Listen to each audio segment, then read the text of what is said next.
Welcome back to the Q&A, everybody. This time I'd like to answer Simon's question. Simon asked, I was wondering about thickening up guitars. What techniques do you use to make them blend nicely without getting a chorus effect? Finding some techniques a bit too hit and miss. Yeah, all right. Let me just try to take this apart for a second. So when you say chorus effect, that suggests to me that you probably tried something in the mix, let's say using plugins. Any kind of slap delays or short delays, now maybe duplicating the channel and moving one of the copies a bit sideways over time.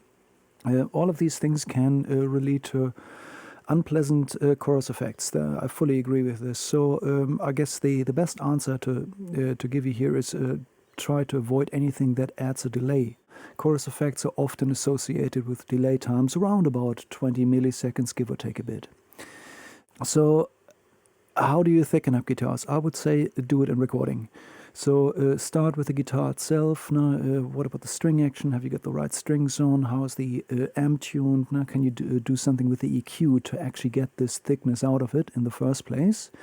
And then let's not forget about microphone techniques. So I often find that if you use a microphone and aim it right at the center of the cone, you get a bit of a brighter sound, slightly brighter.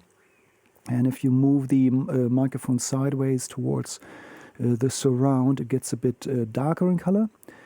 And maybe you can find a balance with the microphone somewhere there that sounds thicker to you. Then, of course, thick sound is often associated with proximity effect. So a proximity effect comes from a microphone again.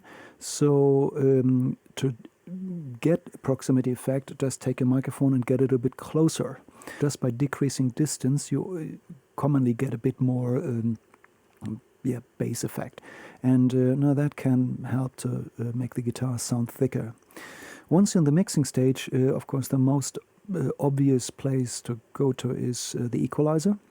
Focus on the lower mids, focus on the range between 250 to maybe 400, 500, depends a bit on what's played on the guitar, whether it's full chords rhythm or maybe just a brighter melody, so that can shift a little. So that's probably the best thing to do. And another thought here is to just look out to what you hear in the mix. So there's probably a reason why you think this guitar needs to be thicker. So it misses something. When you hear it in context, chances are it lacks something. Focus on that. Think about what's around the guitar, because it's all about contrast. A big fat guitar needs contrast. If everything else is super fat, then the fattest guitar doesn't sound fat anymore. So sometimes you need something that is also a bit smaller in size or perception in order for a different element to sound in the foreground or thicker. So think about this. Now, how does it work in context with the rest of the music? All right. Hope I answered your question all right. You have a great day and stay tuned for the next Q&A pretty soon. Talk soon.